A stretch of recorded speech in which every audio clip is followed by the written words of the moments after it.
प्रत्येक शहरात अशी काही लोक असतात जे फक्त ट्रेंड्स फॉलो नाही करत, तर ते ट्रेंड्स घडवतात. काही लोक शहरं घडवतात, काही सौंदर्य, काही तुमचं आरोग्य आणि काही तुमची आभूषणं. आणि अशाच लोकांना आज आपण भेटणार आहोत. हाय, दिस इज आरजे टिया आणि आम्ही घेऊन येत आहोत चेंज मेकर.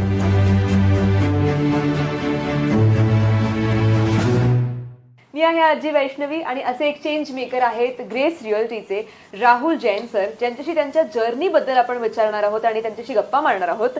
तर सर, तुमचं खूप स्वागत आहे सगळ्यात पहिल्यांदा. तर तुमची सगळी बॅक स्टोरी जाणून घेतल्यावरती आय रिअलाइज की you have come a long वे. सगळ्यात पहिला प्रश्न हा आहे की ग्रेस रिअल्टी एक्झॅक्टली काय करतायत नाशिक शहरात?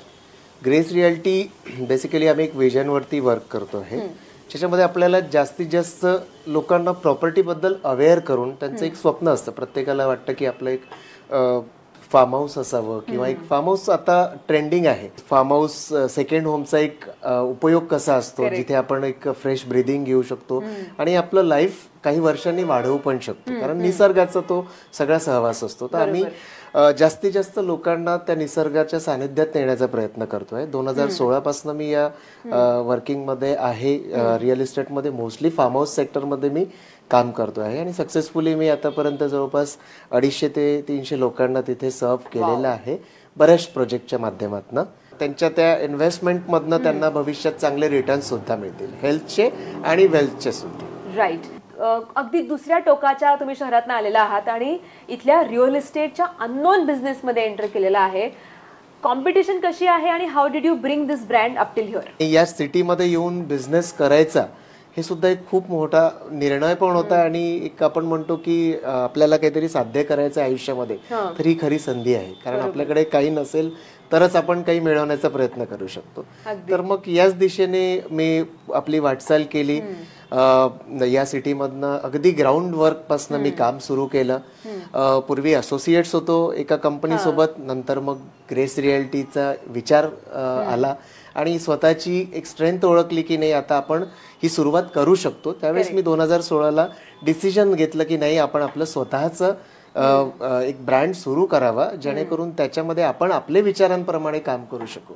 तर मग 2016ला मी प्रवास ऑलरेडी कठीणच होता, तेव्हाही होता आणि सुरू करताना होता, पण सगळे चॅलेंजेस ओव्हरकम करतच मला पुढे जावं लागलं. कारण मी एक्सेप्ट केलं होतं की हे चॅलेंजेस आपल्याला राहणारच आहेत. प्रयत्न केले तर सगळं साध्य होऊ शकतं. मग त्याच्यावरती खूप प्रयत्न केले, खूप मेहनत घेतली, एक टीम सुद्धा चांगली बनवली आणि त्याच्यातनं मग हळूहळू एक एक प्रोजेक्टवरती आम्ही साध्य करत गेलो. आणि लकीली आपण म्हणतो की आज आम्ही प्राऊडली हे पण म्हणू शकतो की आज जितकेही प्रोजेक्ट आपण आतापर्यंत केलेत ते सगळे 100% सोल्ड आउट झाले. Wow, that is the great.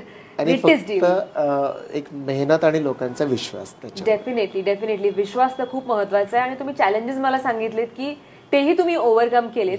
पण आता I am very much curious about understanding की कोणते ऑनगोईंग प्रोजेक्ट्स आहेत आपले आणि कुठे आहेत? तर आता इथे तळेगाव अंजनेरीला 6.5 एकरमध्ये एक प्रोजेक्ट सुरू आहे आमचा, जो की खूप छान लोकेशन आहे, निसर्गाच्या सानिध्यात आहे आणि शहरापासनं म्हणजे आपण म्हणतो की अगदी जवळ. म्हणजे कुठलाही व्यक्ती नाशिकचा जर विचार करेल की मला अवघ्या 10 ते 15 मिनिटात आपल्या फार्म हाऊसला किंवा सेकंड होमला कनेक्ट व्हायचं असेल, तो सहजासहजी तिथे कनेक्ट होऊ शकतो. चांगली रोड क्वालिटी, उत्तम रोड कनेक्टिव्हिटी आपण म्हणू शकतो त्याला. त्यानंतर तिथे आपण जे दिलेल्या बेसिक सोयी आहेत त्या आता एका व्यक्तीला जर परमनंटली जरी तिथे राहायचं असेल तर तो राहू शकतो.